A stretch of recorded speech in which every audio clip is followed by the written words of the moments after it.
আসসালামু আলাইকুম রহমতুল্লাহ। প্রিয় দর্শক শ্রোতা, মুসলমান ভাই বোন, আমাদের সামনে আসতেছে কোরবানি।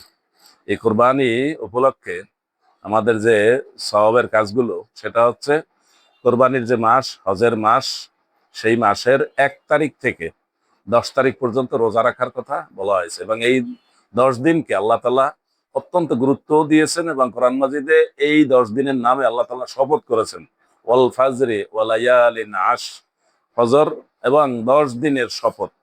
সুতরাং এই 10 দিনের আমলগুলো আমাদেরকে বুঝে নিতে হবে। 10 দিনের প্রথম দিন থেকেই আপনি কোরবানি করবেন, নকশুল কাটা বন্ধ করে দেন।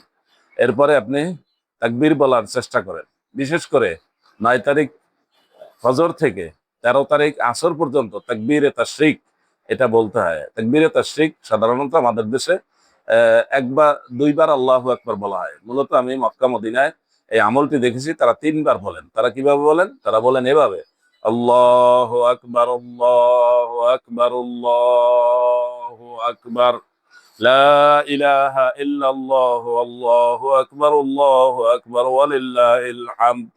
এবং কোরবানি 10 তারিখ থেকে 13 তারিখ পর্যন্ত হাদিস শরীফে এসেছে আইয়ামুত তাশরিকে আইয়ামুল উদহিয়া, অর্থাৎ তাশরিকের শেষ দিন পর্যন্ত কোরবানি চলবে। আর আমরা তো জানি বছরে 5 দিন রোজা রাখা নিষেধ।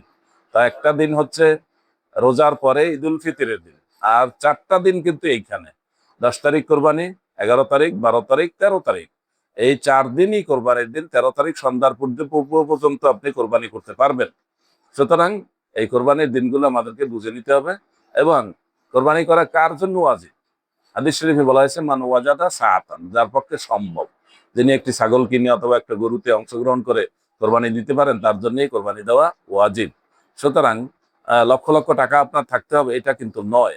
আপনি একটি ছাগল কিনে কোরবানি দিতে পারেন, আপনার জন্য কোরবানি দেওয়া ওয়াজিব। সেই হিসাবে আপনি কোরবানি দেওয়ার জন্য প্রস্তুত থাকবেন।